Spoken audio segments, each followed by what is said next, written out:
Simon, Simon, Satan vous a réclamé pour vous cribler comme le froment. Mais j'ai prié pour toi, afin que ta foi ne défaille point. Luc 22, 31-32.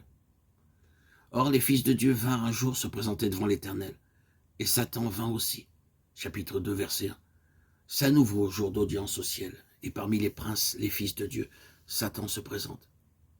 Le dialogue s'engage, comme au chapitre 1er, Dieu ajoute ceci à la description du caractère de Job. Il demeure ferme dans son intégrité. Bien que tu m'excites à le perdre sans motif, verset 3.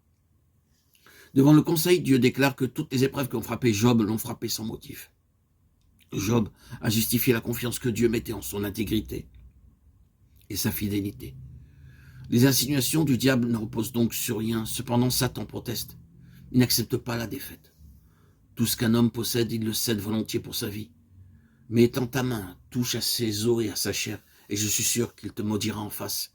Verset 5. Remarquons ici, pour notre consolation, le contrôle que Dieu exerce sur Satan. Celui-ci ne pouvait toucher ni à Job, ni à ses propriétés, ni à sa famille sans y être autorisé par Dieu. Ceci nous est confirmé par les paroles du Fils de Dieu à Pierre. Satan a demandé à vous cribler, mais j'ai prié pour toi afin que ta foi ne défaille pas. Et saint Paul écrit aux Corinthiens, Dieu est fidèle. Il ne permettra pas que vous soyez tentés au-delà de ce que vous pouvez supporter. Mais avec la tentation, il donnera aussi l'issue. Il est donc clair que Satan ne peut toucher un serviteur de Dieu sans y avoir été autorisé. Chapitre 2. Son attaque est limitée par celui qui est la sagesse suprême, à ce qui débarrassera le froment de la balle, l'or des scories. Satan frappa Job d'un ulcère malin depuis la plante des pieds jusqu'au sommet de la tête, sorte d'inflammation de tout le corps qu'on a nommé lèpre noire. Job prit un tesson pour se gratter et s'assit sur la cendre. Hors du village, sur la cendre, à l'entrée de tous les villages du Haut-Rang, il y a un endroit où l'on dépose les immondices enlevées des étables. On les brûle de temps en temps. Les cendres restent là et s'y accumulent pendant des siècles. Le malheureux frappé d'une maladie repoussante n'est plus supporté à l'intérieur du village. Il s'y retire alors. Et Job est assis sur cette cendre. Lui qui avait siégé comme prince aux portes de la cité. Lui, l'un des plus nobles fils de l'Orient. Et sa femme lui dit alors, tu demeures ferme dans ton intégrité. Maudis Dieu et meurs. Chapitre 2, verset 9. Ou renie-le. Renie. Laisse-la. Il semble que la femme de Job soit restée seule à ses côtés. Dans son angoisse à la vue des horribles souffrances de son mari, elle dit que Satan voudrait que Job fît.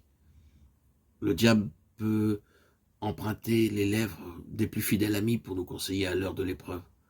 La chose qu'il voudrait que nous fissions, ainsi Pierre essaya de détourner le Seigneur du calvaire. « Aie pitié de toi, Seigneur, dit-il, à quoi Jésus répond, « Retire-toi de moi, Satan. » Il a aussitôt discerné l'inspirateur des paroles prononcées par le disciple. « Renie Dieu et meurs, a dit la femme de Job. Il ne nous est pas dit qu'elle s'est lamentée lorsque le malheur ravit tous leurs biens terrestres, ni qu'elle se rebella lorsqu'elle apprit la mort de ses enfants. Mais voir son mari en cet état misérable dépasse ce qu'elle peut supporter.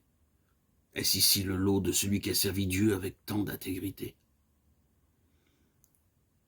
Dieu ne peut être un Dieu d'amour. Autrement, il ne permettrait pas que souffrent ainsi ceux qui le servent.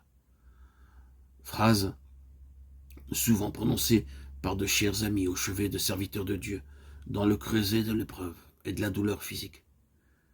Mais Job répondit, « Tu parles comme une femme sans piété. Quoi? Nous recevons de Dieu le bien, et nous ne recevrions pas aussi le mal. » En vérité, la consécration de Job est profonde, réelle, complète. En tout cela, Job ne pécha point par ses lèvres. Chapitre 2, verset 10. Que d'enfants de Dieu, hélas, servent Dieu pour le bien qu'ils espèrent en retirer en ce monde et dans le monde à venir, plutôt que par un amour véritable et désintéressé. Les mondains aussi le font. Les uns et les autres trébuchent sur l'écueil de la souffrance. Ils ne comprennent pas que la souffrance a une fonction plus haute que la punition et que l'homme extérieur doit être sacrifié aux intérêts de l'homme intérieur, à ceux du monde alentour et à ceux de l'invisible au-delà. La souffrance du saint, saintement supportée, et pour le plus grand bien de celui qui est éprouvé. Elle est aussi un témoignage pour son entourage terrestre et pour les êtres des sphères invisibles. Job est un véritable serviteur de Dieu. Épreuve sur épreuve tombe sur lui, sans que sa foi chancelle, sans que soit ébranlée son intégrité. Par là, il montre que sa consécration est véritable et qu'il ne sert pas Dieu pour ce qu'il reçoit. Sa foi en la fidélité de Dieu n'est pas ébranlée. Que Dieu donne ou qu'il reprenne, Job bénit encore le nom du Seigneur.